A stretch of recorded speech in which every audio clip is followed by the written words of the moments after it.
The actions of some South Africans against undocumented African migrants has shocked and infuriated the whole continent.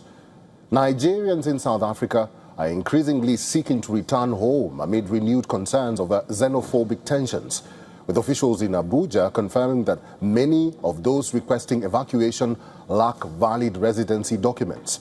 The development comes as tensions rise following reports of anti-immigration protests and the deaths of 2 Nigerians in police custody, prompting diplomatic engagement between Abuja and Pretoria. In Nigeria's capital, residents voiced concern over the recurring nature of such incidents. Our correspondents Louisa Olaniyi and Calden Ongmu filed this special report from Lagos and Johannesburg, respectively.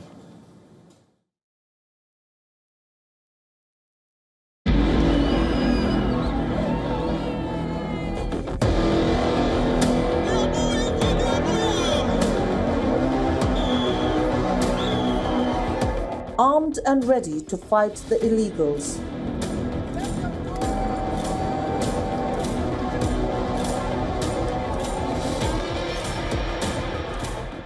That was the atmosphere in cities like Johannesburg and Pretoria as anti-illegal immigration marches popped up and spread in the last week of April into May.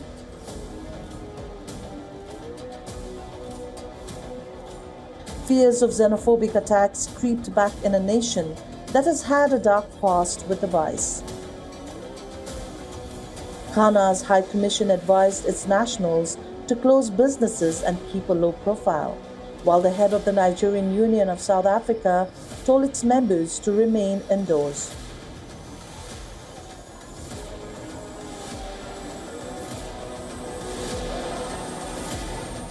But we are here to send a message to say, listen here, when we say respond and say away to, when they say amandla, we can take them because amandla away to. So when they message with such amandla aid, that's what we are doing. Yes, this is gentle and nice. We want it to end like that, but we don't want to be pushed further than where we are.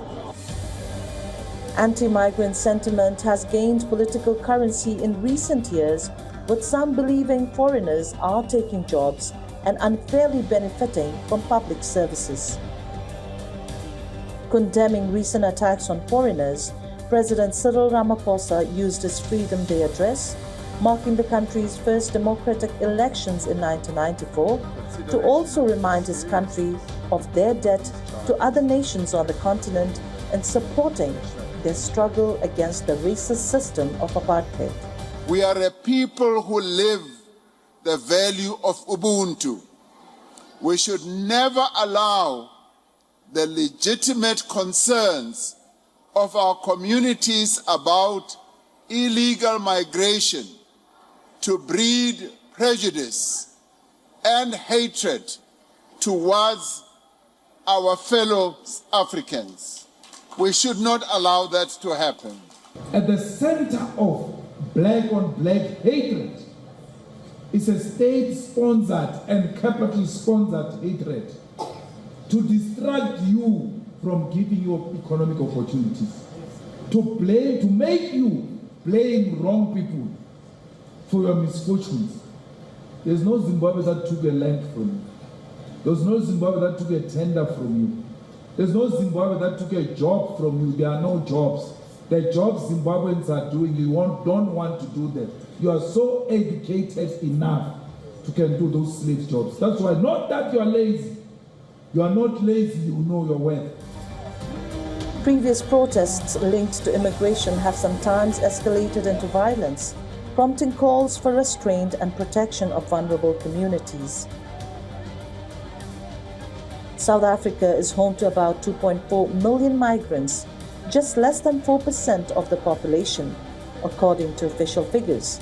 Most come from neighboring countries such as Lesotho, Zimbabwe, and Mozambique, which have a history of providing migrant labor to their wealthy neighbor. The protests have drawn condemnation across Africa, and some reports suggest South Africans could face restrictions entering Mozambique. Xenophobia or Afrophobic incidents have sparked anger across the region, including Nigeria, as my colleague Louisa explains. Louisa, over to you. That's right, Calden. Here in Lagos, mixed reactions have trailed the unfortunate incident. The anger is indeed palpable across the nation. As we speak, the Nigerian Minister of Foreign Affairs, Bianca Ojukwu, confirms that Nigeria is arranging evacuation flights for 130 Nigerians stuck in South Africa following the latest xenophobic attacks, although it is not clear when the flights are scheduled. Nigeria's foreign minister expressed to President Bola Tinubu's concern about the attacks in the southern African nation and condemned the violence against foreign nationals and demonstrations characterized by xenophobic rhetoric, hate speeches, and incendiary anti-migrant statements. She cited the killing of 2 Nigerians in separate incidents involving local security personnel, insisting that a government was demanding justice. 4 Ethiopian nationals have also been killed in recent weeks, local media reported, while there have been attacks on citizens of other African countries. As Africa's most industrialized country, people from elsewhere in the continent have long traveled to South Africa to seek work. But some South Africans accused foreigners of being in the country illegally, taking jobs from locals and having links to crime, especially drug trafficking. Look, I think the main reasons we are here today is to further reinforce our stand that as the South African people, we are tired of illegal immigrants who have flocked our country in numbers in the millions. Actually, nobody even knows how many of them are here walking around undocumented. But in every corner of every street, even in the rural communities, they are there. Anti-immigrant groups have been stopping people outside hospitals and schools, demanding to see their identity papers. For further diplomatic resolution, the Nigerian Foreign Affairs Office summoned the South African ambassador in a meeting on Monday, 4th May. The United Nations and African Commission have strongly condemned the violence and called for urgent protection of foreign nationals. As Nigerian authorities continue to engage diplomatically and prepare support for those who wish to return home, the number of Nigerians willing to evacuate is expected to rise sharply. From Lagos, Nigeria, Louisa Olaniyi, WION, World is One.